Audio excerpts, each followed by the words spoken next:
राधे राधे सभी को, welcome to my vlog. आज के वीडियो में हम थोड़ा सा डिस्कशन करेंगे, थोड़ी सी बातें करेंगे क्योंकि बहुत सारे मुझे सवाल आते हैं, क्वेश्चंस आते हैं और बहुत सारे लोग पूछते हैं कि as a dialysis person, as a kidney person बहुत सारे रिस्ट्रिक्शंस आ जाते हैं हमारे लाइफ में। ओके, ऐसे तो हम नॉर्मल लाइफ लीड कर सकते हैं, ऐसे कोई खाने पीने में या कहीं बाहर जाने में ऐसे कोई रिस्ट्रिक्शंस नहीं है। लेकिन अगर देखा जाए तो रिस्ट्रिक्शंस तो है। हमें हफ्ते में 3 बार डायलिसिस करवाना पड़ता है, वो भी डायलिसिस का प्रोसेस होता है कम से कम 3.5-4 घंटे का। तो बहुत लोगों का ये सवाल होता है कि हम प्रोफेशनली क्या करते हैं, हम क्या कर सकते हैं। तो आज मैं इस वीडियो में बताना चाहता हूँ कि हम एज अ डायलिसिस पेशेंट और एज अ किडनी पेशेंट हम क्या क्या काम कर सकते हैं। तो ये वीडियो एंड तक ज़रूर देखना। तो देखिए, डायलिसिस पर्सन के लिए एक नॉर्मल जॉब जो 9 to 5 नॉर्मल जॉब होता है वो करना थोड़ा सा डिफ़िकल्ट हो जाता है, क्योंकि हफ्ते में 3 बार हमें डायलिसिस करना पड़ता है। तो नॉर्मल जॉब करना तो इट्स अ लिटिल डिफ़िकल्ट, क्योंकि बहुत सारे कंपनीज ऐसे होते हैं जो परमिशन नहीं देते हैं कि हफ्ते में 3 बार तुम मत आओ या 3 बार तुम आओ। ऐसे सारी सिस्टम नहीं होती। तो पहला ऑप्शन जो है वो है, सबसे इजी और सबसे कन्वीनियंट है, पार्ट टाइम जॉब करना। कहीं पे आप पार्ट टाइम जॉब कर सकते हैं कि आपका अपना डायलिसिस का टाइमिंग जो है वो सुबह एकदम मॉर्निंग, जैसे कि हर डायलिसिस सेंटर में 3 शिफ्ट होते हैं। तो 3 शिफ्ट में डायलिसिस हम करवा सकते हैं। तो पहली शिफ्ट होती है सुबह की, जहाँ पे हम एकदम अर्ली मॉर्निंग का स्लॉट ले सकते हैं, जो कि अराउंड 6:30-7 o'clock का अर्ली मॉर्निंग स्लॉट होता है। तो डायलिसिस ख़त्म होता है 10:30-11 बजे तक। ओके, तो उसके बाद हम थोड़ा सा रेस्ट लेके 12:30-1 बजे 2 बजे तक अगर हम रेस्ट भी ले लें और लंच के बाद अगर हम किसी कंपनी में जॉब करें as a part time job, तो वो जॉब एक कन्वीनियंट जॉब हो सकती है। लेकिन वो भी थोड़ी सी डिफ़िकल्ट होती है, क्योंकि डायलिसिस के बाद बॉडी, क्योंकि पूरा बॉडी में फ़िल्ट्रेशन होता है, ब्लड प्यूरीफाई होता है, वेस्ट मटेरियल्स बॉडी के जो वाटर के थ्रू निकलते हैं वो वेस्ट मटेरियल्स निकलते हैं।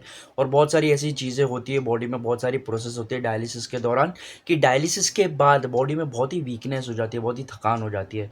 तो ऑर्डिनरी जॉब करना इज़ अ लिटिल डिफ़िकल्ट। तो बहुत सारी स्ट्रेंथ और करेज चाहिए पार्ट टाइम जॉब करने के लिए भी। तो वो एक कन्वीनियंट ऑप्शन है जब आपके पास कोई ऑप्शन नहीं है कि आपको जॉब करना ही है, आप एक सोल अर्निंग मेंबर हो फैमिली के। तो आप पार्ट टाइम जॉब कहीं पे भी कर सकते हो, अर्ली मॉर्निंग का स्लॉट लेके या फिर लेट इवनिंग का स्लॉट लेके, 3:30-4 बजे का एकदम स्लॉट लेके तुम सुबह का ऑफिस जाके फिर तुम 12:30-1 बजे 2 बजे या 3 बजे तक भी अगर आप जॉब करते हो, तो 4:30 बजे तक आप डायलिसिस में जाके आप डायलिसिस करवा के रात को 8 साढ़े 8 बजे घर जाके डायरेक्टली सो जाओ। That will be a more convenient option I think. तो पहली चीज़ है कि आप एक पार्ट टाइम जॉब कर सकते हो। दूसरा ऑप्शन ये है कि आप एक कंसल्टेशन कर सकते हो, फ्रीलांस कंसल्टेंट भी बन सकते हो, जैसे कि कोई सोशल मीडिया कंसल्टेंट है जो एक स्किल बेस्ड कोई भी आप कोर्स कर सकते हो, जैसे सोशल मीडिया है, डिजिटल मार्केटिंग है और न्यूमरोलॉजी है, जो कि आजकल मैं न्यूमरोलॉजी सीख रहा हूँ।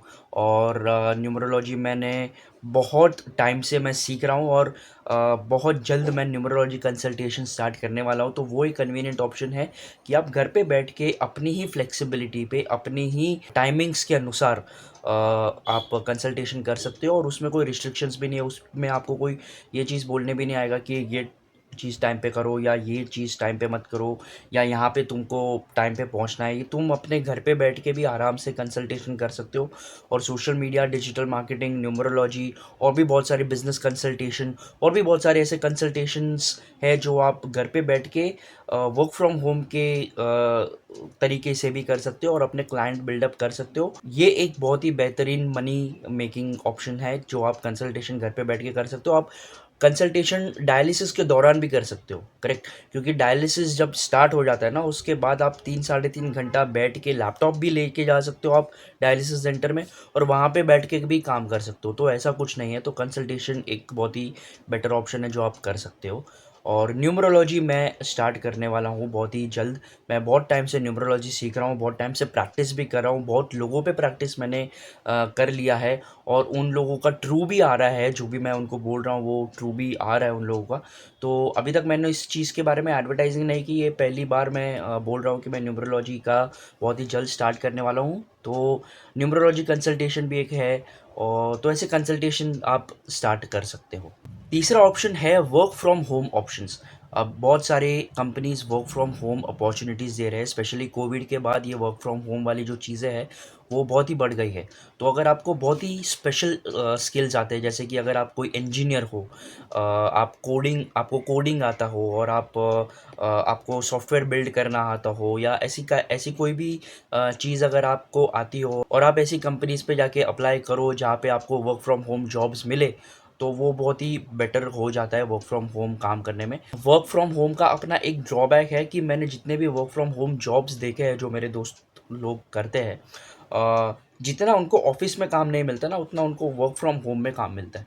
तो वो एक ड्रॉबैक हो जाता है, क्योंकि ऑलरेडी अपनी हेल्थ थोड़ा सा बैक फुट पे हम खेल रहे होते हैं, और उसमें भी अगर हमको बहुत सारी प्रेशर में काम करना है या बहुत सारे स्ट्रेस में काम करना है, तो वो हमारे लिए बहुत ही ड्रॉबैक हो जाता है। इसलिए वर्क फ्रॉम होम जॉब्स थोड़े से डिफ़िकल्ट हो जाता है कभी कभी। लेकिन अगर ऐसी कंपनी मिल जाए जो बहुत ही फ्लेक्सिबल है और बहुत ही अच्छे से काम करवाती है, और हम हमारे रीच से काम कर सकते हैं, और बहुत ही आरामदायक कंपनी अगर हमको मिलती है और वर्क फ्रॉम होम जॉब करने को मिलती है, then that is the best option. तो third option is work from home jobs. Fourth option ये है कि आप कोई छोटा सा बिजनेस अपने घर से भी स्टार्ट कर सकते हैं। जैसे कि मैंने एक छोटा सा बिजनेस अपने घर से स्टार्ट किया है, वो है ई कॉमर्स स्पिरिचुअल ब्रांड खोलने का, जो है महाया। हम बीड्स का सेल करते हैं, जैसे कि मैं आपको दिखाता हूँ। देखो, जैसे कि ये बीड्स है और ये बीड्स के ब्रेसलेट्स है।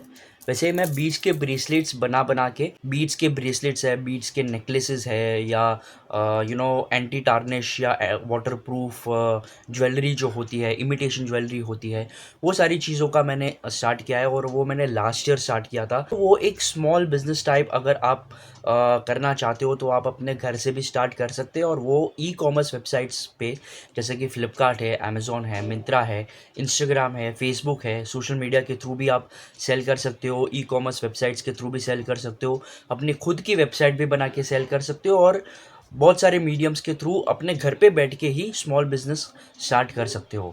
और भी दूसरा है कि आप कोई छोटा सा फूड बिजनेस घर से स्टार्ट कर सकते हो, ऐसा बिजनेस जो घर से बैठ के आप सेल कर सकते हो, या घर पे बैठ के ऑपरेट कर सकते हो, जहाँ पे आपको ज़्यादा आना जाना ना पड़े कहीं पे। ऐसा स्मॉल स्केल बिजनेस आप अपने घर से स्टार्ट कर सकते हो और अपने घर से ऑपरेट कर सकते हो, और बहुत ही बूमिंग पे है आजकल। बहुत ही ज़्यादा लोग अपने घर से बिजनेस स्टार्ट करके बहुत पैसे बना लेते हैं, बहुत बड़ा बिजनेस उसको बना लेते हैं स्मॉल स्केल से स्टार्ट करके।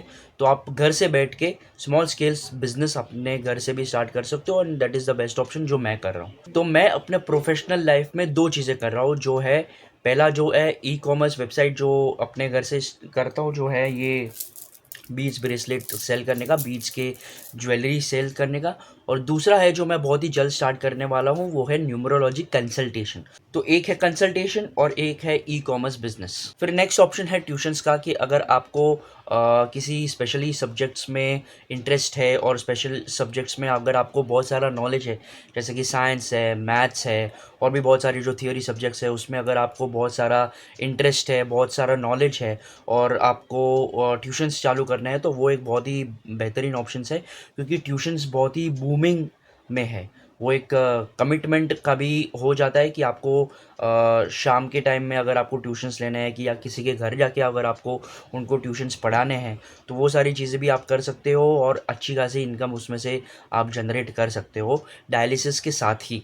तो आप अपने डायलिसिस के टाइमिंग के अनुसार अपना ट्यूशन्स का टाइमिंग, अपने बच्चों के ट्यूशन्स का टाइमिंग एडजस्ट कर सकते हो।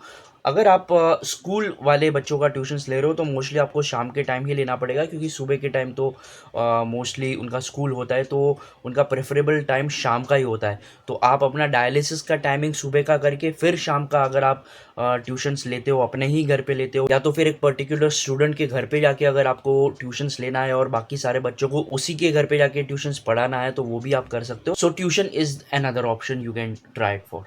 तो ये थोड़े से ऑप्शंस थे जो प्रोफेशनली डायलिसिस या किडनी पेशेंट्स कर सकते हैं। देखा जाए तो डायलिसिस पेशेंट्स को ज़्यादा रिस्ट्रिक्शंस नहीं होते, लेकिन हमें हमारी हेल्थ के अनुसार बहुत सारी चीज़ें करनी होती हैं, क्योंकि डायलिसिस पेशेंट या किडनी पेशेंट का बीपी ऑलरेडी हाई होता है। अगर आपको किडनी की बीमारी है, तो मतलब आपको किडनी की बीमारी में हाई ब्लड प्रेशर की बीमारी ऑलरेडी होती है। तो अगर आप ज़्यादा स्ट्रेस वाला काम करते हो या ज़्यादा टेंशन वाला काम करते हो, ज़्यादा भाग-दौड़ वाला काम करते हो ना, तो आपका बीपी हाई हो सकता है, और अगर आपका बीपी हाई हो रहा है ना, तो आपको बहुत ही ज़्यादा तकलीफ़ हो सकती है। इसलिए डायलिसिस पेशेंट्स को ऐसे काम करने चाहिए जहाँ पे ज़्यादा उनका स्ट्रेस लेवल ना बढ़े, और वो शांति से अपना दिमाग शांत रख के, ठंडा रख के, आराम से हँसी-खुशी अपना काम कर सके। इसलिए ये सारे जो ऑप्शंस मैंने बोले, ये सारे ऑप्शंस अपनी फ्लेक्सिबिलिटी पे अगर हम करेंगे, तो हमको ज़्यादा स्ट्रेस भी नहीं आएगा, और हम आराम से एक गुड अर्निंग कर सकते हैं, और हमारा मेडिकल का जो खर्चा है वो भी निकाल के, हमारा घर का खर्चा है वो भी हम निकाल सकते हैं, और हम ज़्यादा स्ट्रेस भी ना लें। यही एक बहुत ही मेजर फैक्टर होता है हमारे प्रोफेशनल लाइफ में। तो ऐसा नहीं है कि डायलिसिस में अगर हम आ गए हैं, या हमको किडनी का प्रॉब्लम हो गया है, या हमारा अगर डायलिसिस हो रहा है, तो हम कोई काम नहीं कर सकते, या हम कोई अर्निंग नहीं कर सकते। ऑफ कोर्स कर सकते हैं, लेकिन वो अर्निंग्स में या वो प्रोफेशनल लाइफ में थोड़ी सी लिमिटेशंस आ जाती है, और वो लिमिटेशंस के दायरे में रहकर हमें काम करना पड़ता है, और हमारी प्रोफेशनल लाइफ हमें मैनेज करनी पड़ती है। जबकि मैं मेरी बात करूँ तो मैं प्रोफेशनली 3 चीज़ें कर रहा हूँ। मैंने पहले अभी वीडियो में 2 चीज़ें बोली, लेकिन 3 चीज़ें कर रहा हूँ बेसिकली। एक है ये यूट्यूब। यूट्यूब में भी कैसा होता है कि अर्निंग्स, थोड़े सब्सक्राइबर्स थोड़े हो जाते हैं, और उसके बाद वॉच आवर टाइम्स थोड़ा हो जाता है। थोड़ा रूल्स एंड रेगुलेशंस जब हम यूट्यूब का फॉलो करते हैं, और उनका जो गाइडलाइंस है उसके हिसाब से हम उनकी फुलफिलमेंट्स करते हैं, उसके बाद वो मॉनिटरी स्टार्ट होता है, वो मनी स्टार्ट होता है। तो यूट्यूब एक है जो मैं बहुत ही शिद्दत से मैं फॉलो करने की कोशिश करता हूँ, और बहुत ही टाइमली वीडियोस डालने की कोशिश करता हूँ। तो यूट्यूब एक है। दूसरा है ई-कॉमर्स वेबसाइट, जैसे मैंने आपको बताया, जो मैंने ये बीच ब्रेसलेट्स का स्टार्ट किया है और इमिटेशन ज्वेलरी का स्टार्ट किया है ई-कॉमर्स वेबसाइट पे। धीरे धीरे और भी सारी चीज़ें मैं उस पे लॉन्च करूँगा, जैसे कि क्लोथिंग है, one of the main thing है क्लोथिंग। तो मैं क्लोथिंग भी ऐड करूँगा उसमें। और तीसरी चीज़ है जो मैं अभी सीख रहा हूँ बहुत दिनों से, और जो मैं बहुत ही जल्द स्टार्ट करने वाला हूँ, वो है न्यूमरोलॉजी कंसल्टेशन। और न्यूमरोलॉजी कंसल्टेशन वो मैं मेरे फ्लेक्सिबिलिटी के हिसाब से, और ये तीनों चीज़ है, वीडियो बनाना, ई-कॉमर्स वेबसाइट रन करना, और न्यूमरोलॉजी कंसल्टेशन, ये तीनों जो चीज़ है वो मैं मेरे फ्लेक्सिबिलिटी से कर सकता हूँ। कंटेंट क्रिएशन भी ऐसी चीज़ है जो मैं मेरे फ्लेक्सिबिलिटी से कर सकता हूँ। बस ये है कि मुझे मेरे डायलिसिस के टाइमिंग के अनुसार और मेरे हेल्थ के अनुसार ये सारी चीज़ें करनी होती है। इसलिए मैं बहुत ही स्लो स्टेप्स ले रहा हूँ। मैं ज़्यादा फास्ट नहीं कर रहा हूँ कि बहुत ही जल्दी ग्रो करना है तो फटाफट काम करो, दिन में 10-12 घंटा काम करो। 10-12 घंटा तो मैं काम वैसे भी नहीं कर सकता, क्योंकि 3-4 घंटे तो मेरे डायलिसिस में ही जाते हैं, उसके बाद 2-3 घंटे मेरे आराम करने में जाते हैं।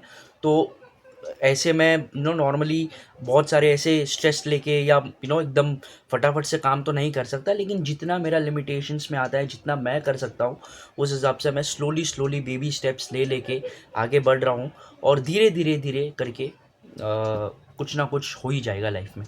तो ये चीज़ें हैं जो डायलिसिस पेशेंट्स अपने प्रोफेशनल लाइफ में कर सकते हैं, और ये सारी चीज़ें डायलिसिस पेशेंट्स को करनी चाहिए मेरे हिसाब से। और भी अगर कोई चीज़ है जो मैं मिस आउट कर रहा हूँ, जो बहुत सारे डायलिसिस पेशेंट्स अगर कर रहे हैं, या आपको पता है कि वो लोग कर रहे हैं जो डायलिसिस में हैं, और आपको अगर शेयर करना हो, तो प्लीज़ मुझे कमेंट सेक्शन में ज़रूर बताना। और ये वीडियो अगर आपको पसंद आए तो प्लीज़ लाइक करना, और अपने फ्रेंड्स एंड फैमिली के साथ ज़रूर शेयर करना, ताकि उन लोगों को भी ये पता चले कि ऐसी सारी चीज़ें भी होती है दुनिया में। और अगर आपने इस चैनल को अब तक सब्सक्राइब नहीं किया है तो प्लीज़ सब्सक्राइब कर देना। इससे मेरी बहुत ही हेल्प हो जाएगी, बहुत ही सपोर्ट हो जाएगा, और बहुत ही खुशी मिलेगी मुझे। तो प्लीज़ सब्सक्राइब कर देना, ऐसे ही स्पिरिचुअलिटी, पॉजिटिविटी और व्लॉग कंटेंट के लिए। तो मिलते हैं अगली वीडियो में, तब तक के लिए हरे कृष्णा, ओम नमः शिवाय।